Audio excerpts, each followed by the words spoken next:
Focused equity funds की category average returns रही है 1 ईयर में 50% के आसपास की नहीं है, और वहीं क्वांट फोकस्ड इक्विटी फंड ने 1 ईयर में 66 पॉइंट समथिंग परसेंट के आसपास की रिटर्न्स हैं जो 1 ईयर में डिलीवर की हैं। Hello everyone, I welcome you all. मैं हूं तेज शर्मा। आज की इस वीडियो में हम बात करेंगे एक न्यू फंड ऑफर के बारे में, जो कि म्यूचुअल फंड इंडस्ट्री की सबसे पहले फंड हाउस की तरफ से यानी कि unit trust of India UTI mutual fund house की तरफ से फंड का एनएफओ है जो मार्केट में लाया जा रहा है। पर एनएफओ का जो इशू है 4 अगस्त 2021 से सब्सक्रिप्शन के लिए ओपन हो रहा है। फंड का जो नाम है यूटीआई फोकस्ड इक्विटी फंड है। तो जैसा कि आपको पता है कि इक्विटी फंड्स में फंड्स की आगे काफी टाइप की कैटेगरीज है। For example large cap, mid cap, small cap, large and mid cap, focused funds, flexi cap funds. तो जिनमें से जो है फ्लेक्सी कैप फंड और लार्ज कैप फंड्स काफी पॉपुलर कैटेगरीज हैं। और अगर हम बात करें फोकस्ड इक्विटी फंड्स के बारे में, तो हर एक कैटेगरी के हिसाब से जो है फंड्स को डिवाइड किया गया है इक्विटी फंड्स को। For example large cap funds जो होते हैं उनमें जो लार्ज कैप कंपनीज के स्टॉक्स में एक्सपोजर रखा जाता है, स्मॉल कैप कंपनीज के फंड्स में स्मॉल कैप कंपनीज के स्टॉक्स एक्सपोजर रखा जाता है, और वहीं जो फ्लेक्सी कैप फंड होते हैं उनमें जो है अक्रॉस मार्केट कैपिटलाइजेशन के हिसाब से जो है तीनों टाइप की कैटेगरी के स्टॉक्स में एक्सपोजर रखा जाता है। और अगर हम बात करें फोकस्ड इक्विटी फंड्स के बारे में, तो फोकस्ड इक्विटी फंड्स जो होते हैं इनमें अप टू 30 स्टॉक्स का जो है पोर्टफोलियो में एक्सपोजर रखा जाता है। 30 स्टॉक से ज्यादा का एक्सपोजर है जो फोकस्ड इक्विटी फंड्स में नहीं रखा जाता। और अक्रॉस मार्केट कैपिटलाइजेशन, चाहे कोई लार्ज कैप कंपनी का स्टॉक है, मिड कैप कंपनी का स्टॉक है या फिर स्मॉल कैप कंपनी का स्टॉक है, तो उस अक्रॉस मार्केट कैपिटलाइजेशन के हिसाब से किसी भी स्टॉक को जो है इस फंड में रख सकते हैं। बट अप टू 30 स्टॉक्स का ही पोर्टफोलियो जो है फोकस्ड इक्विटी फंड्स का होता है। तो जो फोकस्ड इक्विटी फंड्स होते हैं अप टू 30 स्टॉक्स के पोर्टफोलियो को क्रिएट करके है जो वहां से जो है परफॉर्मेंस स्कीम की ट्रैक करते हैं।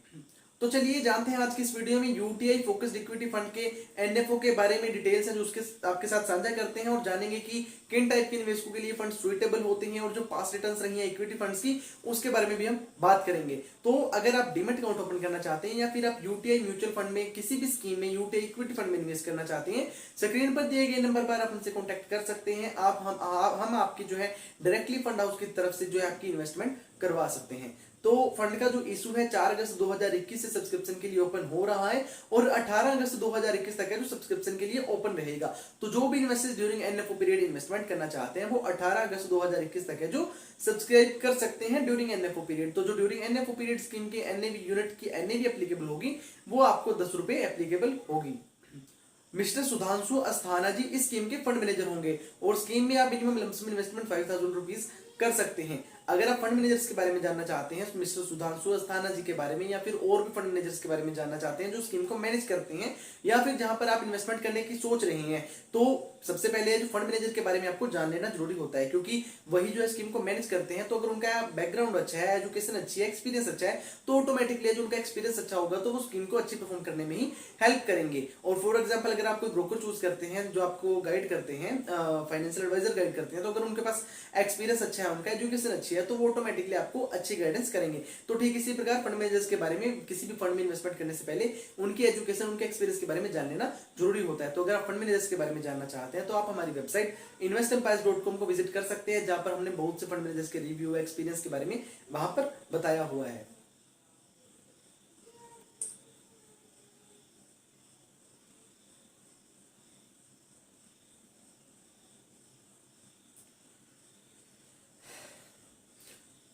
स्कीम का जो बेंचमार्क है निफ्टी 500 स्कीम का बेंचमार्क है, और स्कीम में एग्जीक्यूट रहेगा अगर आप 1 साल से पहले from the date of allotment, अगर आप 1 साल से पहले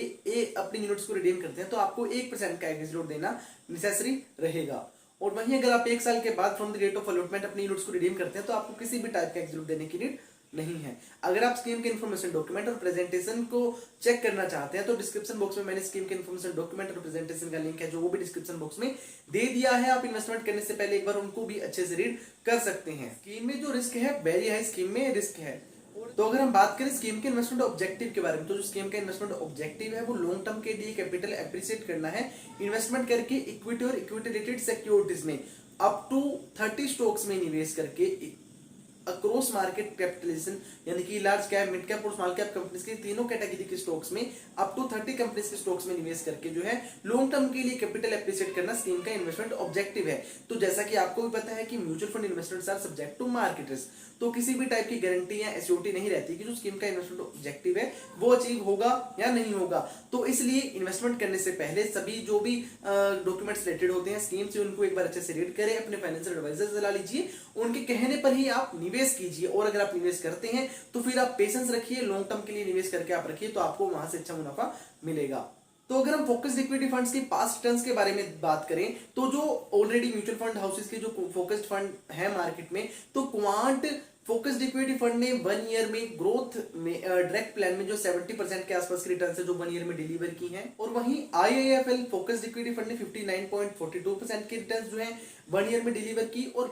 और वहीं BNP Paribas focus 25 equity fund ने 1 ईयर में 42.26% की रिटर्न है जो डिलीवर की हैं। और अगर हम बात करें कि किन टाइप के निवेशकों के लिए फंड सुइटेबल है, तो देखिए जब भी आप किसी एडवाइजर सलाह लेते होंगे, कोई भी एक्सपर्ट की बात सुनते होंगे, तो आपने सुना होगा कि म्यूचुअल फंड में अगर आप निवेश करते हैं, इक्विटी सिक्योरिटीज में निवेश करते हैं, तो आप लंबे समय के लिए पेशेंस रख के निवेश करते हैं तो आपको वहां से अच्छा मुनाफा मिलेगा। तो सेम एज अगर आप 4 से लेकर 5 साल तक के लिए निवेश करना चाहते हैं, अच्छी रिटर्न से एक डिसिप्लिन इन्वेस्टमेंट करना चाहते हैं, तो आपके लिए फंड सुइटेबल है, आप इसमें निवेश कर सकते हैं। और अगर आप एक निवेश करना चाहते हैं अच्छे मुनाफे के लिए, तो आप इसमें निवेश कर सकते हैं। But over a long term, short term के लिए मैं आपको कोई राय नहीं दूंगा कि आप मेरे कहने पर निवेश कीजिए, क्योंकि 1 साल तक को जो है आपको एग्जिट लोड लगेगा, 1% का आपको अपनी इन्वेस्टमेंट पर एग्जिट लोड देना रहेगा अगर आप 1 साल से पहले फ्रॉम डेट ऑफ अलॉटमेंट अपने यूनिट्स को रिडीम करते हैं। तो ऐसे में आप सोच समझकर विचार करके ही इन्वेस्टमेंट कीजिए ताकि आपको किसी भी टाइप के ऐसे चार्जेस देने की नीड ना पड़े। और वहीं जो है फंड एक फ्लेक्सी कैप कैटेगरी का फंड है, क्योंकि फंड है जो अक्रॉस मार्केट कैपिटलाइजेशन के स्टॉक्स में जो निवेश करता है, जैसा कि स्कीम का बेंचमार्क है निफ्टी 500, तो उसमें जो है लार्ज कैप, मिड कैप और स्मॉल कैप कंपनीज के तीनों कैटेगरी के स्टॉक्स हैं जो इंडेक्स में लिस्टेड हैं। और अक्रॉस मार्केट कैपिटलाइजेशन के स्टॉक्स में जो है 30 स्टॉक्स में जो निवेश करता है। तो फ्लेक्सी कैप कैटेगरी की बात करें इक्विटी फंड्स में, तो लार्ज कैप कैटेगरी के बाद है जो फ्लेक्सी कैप फंड्स में सबसे ज्यादा इन्वेस्टर्स ने इन्वेस्टमेंट की हुई है। तो फ्लेक्सी कैप फंड एक काफी अच्छी कैटेगरी है जहां से आपका रिस्क तो डाइवर्सिफाई होता ही होता है और जहां से आपको रिटर्न्स भी मैक्सिमाइज करने में हेल्प मिलती है। तो अच्छा फंड है, अगर आप लंबे समय के लिए निवेश करना चाहते हैं तो मेरी राय है आप निवेश कर सकते हैं। पर मैं ये भी नहीं कहूंगा कि आप सिर्फ यूटीआई फोकस्ड इक्विटी फंड में ही निवेश कीजिए, और भी म्यूचुअल फंड हाउस के फोकस्ड इक्विटी फंड है जिनका एक पास्ट ट्रैक रिकॉर्ड काफी अच्छा है, जिनकी परफॉर्मेंस आपको पता है, आप उनमें चेक कर सकते हैं, उनमें निवेश कर सकते हैं। तो बात करूं वहीं पर, अगर वीडियो में दी गई इन्फॉर्मेशन आपको अच्छी लगी तो प्लीज वीडियो को लाइक करके एनकरेज करिएगा और चैनल को सब्सक्राइब कर दीजिए।